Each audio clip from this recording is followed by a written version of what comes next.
Hi everyone, welcome back to our channel. In this video, I will explain the definition of conditional probability. See the definition. Suppose E1 and E2.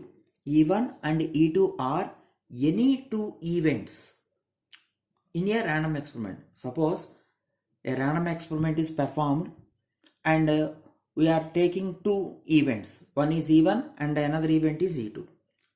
If it is known that E2 happens after happening of the event E1, okay, here particularly it is known that second event E2 is nothing but second event, it happens after happening of the first event E1, then the probability of E2 is called conditional probability, which is denoted by P of E2 given E1. This symbol you should read as given.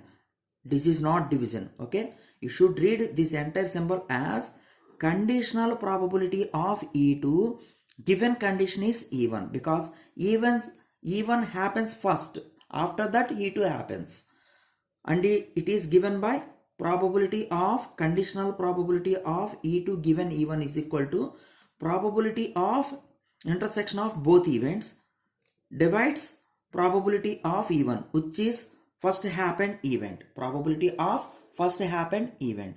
Here we are observing that E1 happens first, after that E2 happens. So sometimes the probability of E2 is depends upon probability of first happened event. That's why there is surely affected the probability of E2. Okay, there is a influence of probability of E2 by the probability of E1. In such cases we can use the conditional probability. Okay, suppose it is known that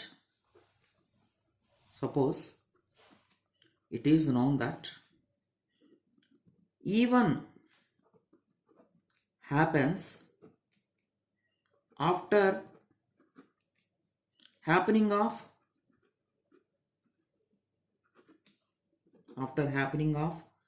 E2. Particularly it is known that this time first E2 happens, after that E1 happens, then you will get the conditional probability of E1 given condition is E2 happens first. Then its formula is probability of intersection of both events. You can write E1 intersection E2, otherwise E2 intersection E1, both are same. Okay, division probability of first happened event. In this way we can define the conditional probability. Now by using this definition we can prove the multiplication theorem. See,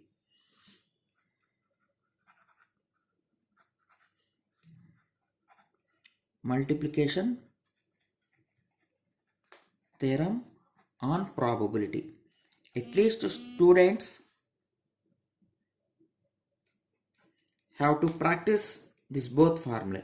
Okay, at least students have to learn notations of conditional probability. Okay, see here statement of the conditional multiplication theorem. If E1 and E2 are any two events in a sample space S, then multiplication theorem on probability gives the probability of intersection of both events. This is nothing but probability of E1 into probability of E2 given E1. Conditional probability of E2 given E1. Sometimes this probability of this intersection is also written as probability of E2 given probability of E1 given E2. Okay, so this is when probability of E1 is not equal to 0, and this is for probability of E2 is not equal to 0. Okay, solution C. Solution otherwise you can take as proof. Here E1 and E2 are any two events. We don't know whether which event is happened first. Okay, that's why I will prove this theorem in two cases. Okay, first assume that E2 happens after happening of the event E1. Okay, it means that in the random experiment E1 happens first, after that E2 happens. So according to the definition, so by definition of conditional probability,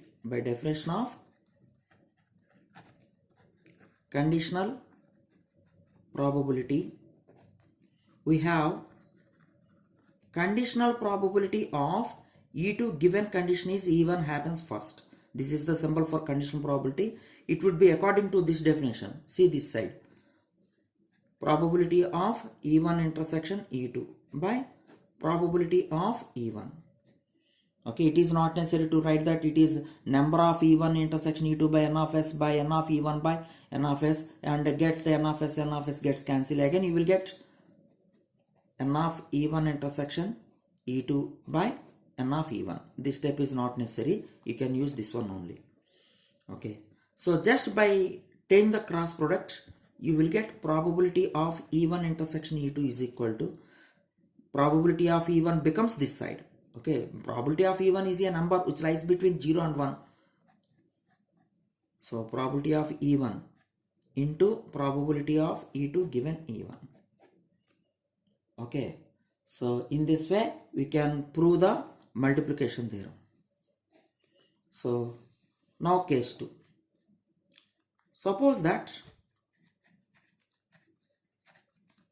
E1 happens after happening of E2.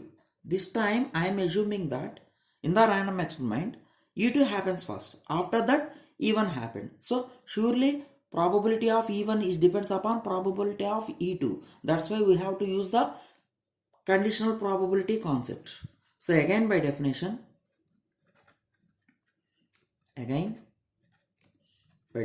of conditional probability,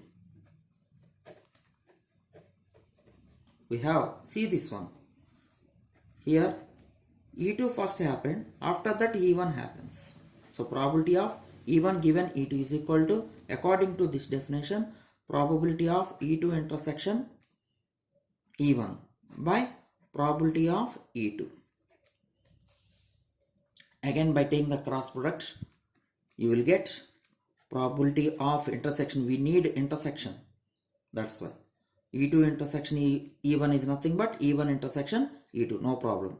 In general, in set theory, A intersection B and B intersection A are same, that's why. So probability of E2 into, so probability of E1 given E2. So according to a situation, we can use any one of these for the probability of intersection of two events. And one more important thing is, suppose E1 and E2 are independent. What is the mean by independent events? E2 does not depends upon E1, and E1 is also does not depends on E2. Both are independent. Then in this case, probability of E2 is given E1 becomes, here E1 and E2 are independent. So E2 does not depends upon E1.